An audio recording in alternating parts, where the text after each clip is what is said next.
Hola, ¿cómo están? Bienvenidos a nuestro tiempo con Dios, nuestro programa devocional de cada día aquí por cgntvlatino.com. Es un gusto saludarte, como siempre que tenemos la oportunidad de estar juntos para poder reflexionar, meditar y aplicar juntos la palabra del Señor como está aquí en nuestro devocional de tiempo con Dios. Mi nombre es Roberto Pérez, te saludo desde aquí, desde Ciudad Juárez, Chihuahua, en la frontera norte de México.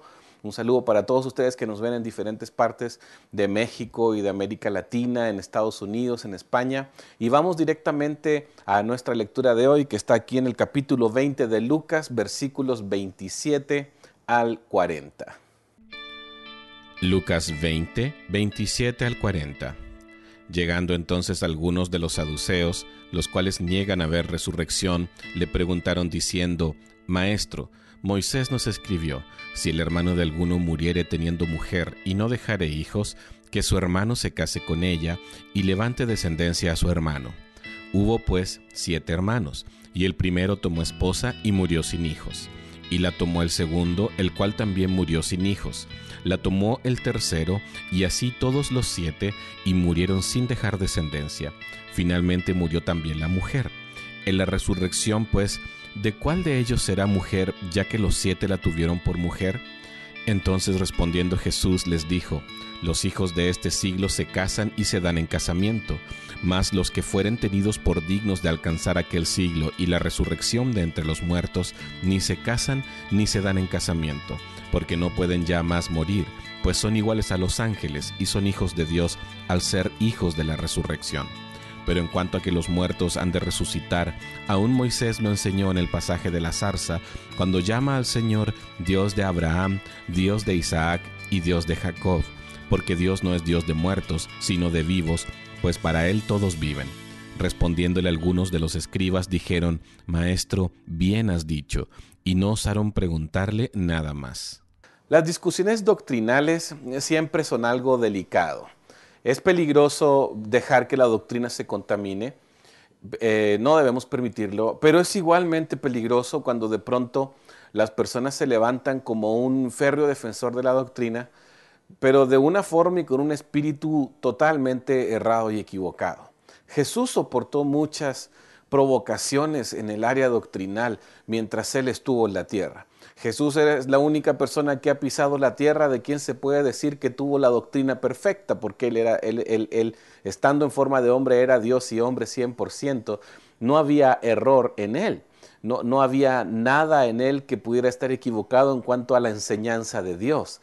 Así que cosa dura leer a los fariseos, a los saduceos, a los principales sacerdotes, a la gente de la época, tratar de discutir con Jesús o intentar atrapar a Jesús en algo para poder acusarlo de alguna manera. Jesús conocía sus corazones, Jesús sabía las intenciones que él tenía. Sin embargo, algo notable de Jesús que nosotros necesitamos hacer bien en aprender es ver la actitud de dominio propio que él siempre tuvo frente a ellos, aún sabiendo que sus intenciones eran tan malas, eran tan carnales, estaban tan contaminadas por cosas. Ellos no preguntaban con la intención de aprender, ellos preguntaban con la intención de tentar, de iniciar una disputa, de atraparlo en algo para poder acusarlo. Y los saduceos, que negaban la resurrección, vienen con Jesús haciéndole una pregunta difícil de clasificar, absurda seguramente, y con una actitud muy mala, porque era una pregunta casi burlesca, donde ellos ponen una situación extrema, y además la intención de su pregunta no era aprender. Se burlan de la resurrección finalmente diciendo: bueno, ¿quién de ellos va a estar casado con esta mujer en la resurrección?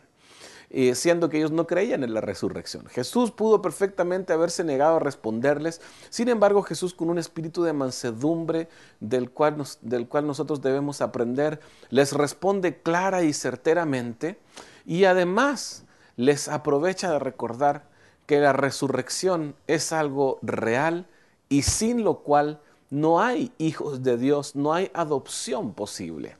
Así que esto es muy importante. Y en este día, una de las reflexiones que yo quiero hacer primero es con respecto a esto, de la defensa de la doctrina.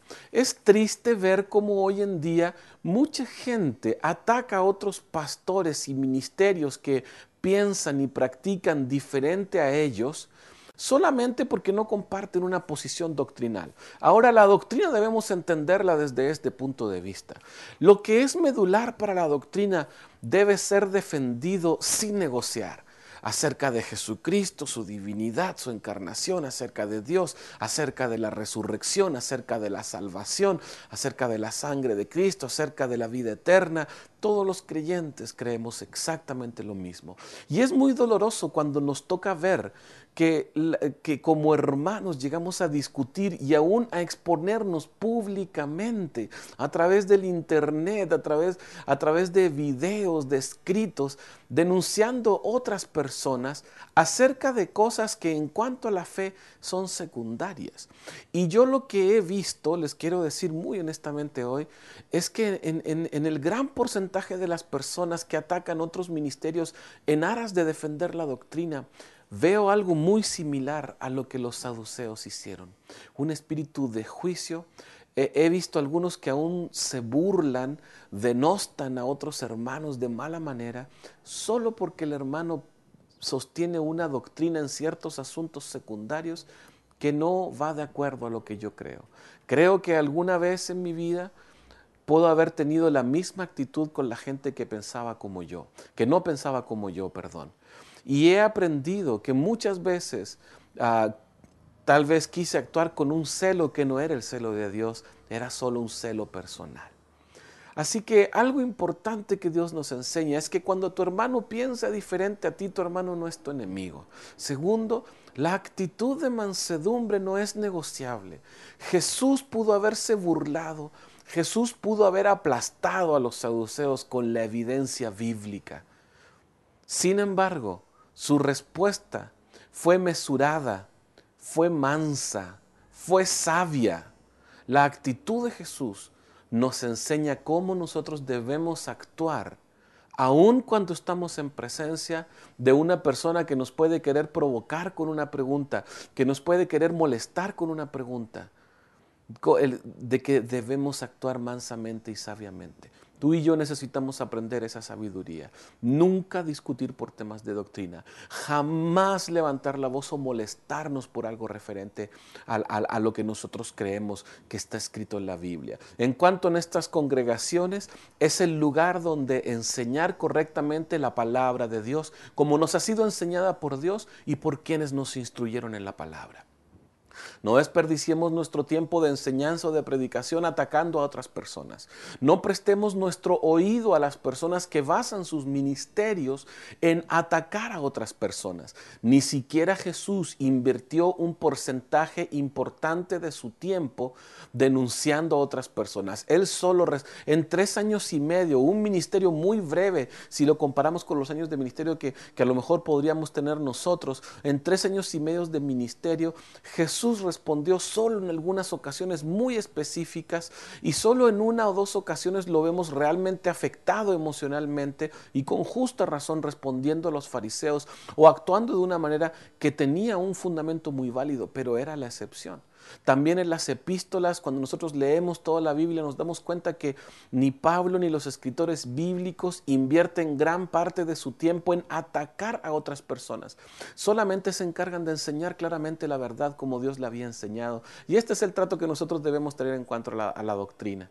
Si nos toca encontrarnos con una persona que piensa diferente a nosotros, no gastemos nuestro tiempo en peleas. Guardemos silencio, seamos mansos, amemos a todos. Naturalmente cuidemos la doctrina y enseñemos la verdad. Si somos un líder y nos toca de pronto escuchar algo o tener que corregir algo en la iglesia, hagámoslo siempre con un espíritu manso, con una actitud amorosa y no nos enfoquemos tanto en el error de la otra persona, sino en enseñar la verdad. Esto es lo que Jesús hizo, terminó explicando claramente la resurrección. Qué gloriosa esperanza tenemos tú y yo, la resurrección. Esto es algo tan maravilloso. Dios no es Dios de muertos, sino de vivos. Si tú y yo somos sus hijos, la resurrección nos está esperando, ya es una realidad en nosotros. Y Jesús se encargó de repasar este concepto, pero Él no se dejó provocar.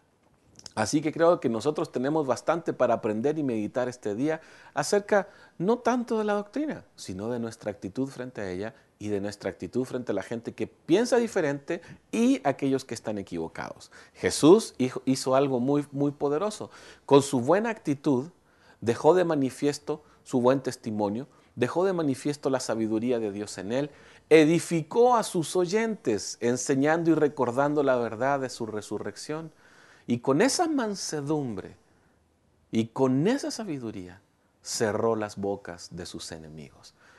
Yo quiero tener esa sabiduría. Espero que tú también. Terminemos dando gracias a Dios. Padre, gracias por tu palabra. Gracias por Jesucristo. Gracias por tu ejemplo, Señor. Permítenos abrazarlo y seguirlo siempre. Y sobre todo, Padre, ayúdanos a que cuando nos encontramos en una situación donde somos tentados a discutir, a pelear, aunque creamos tener la razón, prime en nosotros la mansedumbre, la humildad y tu sabiduría. En el nombre de Jesús. Amén.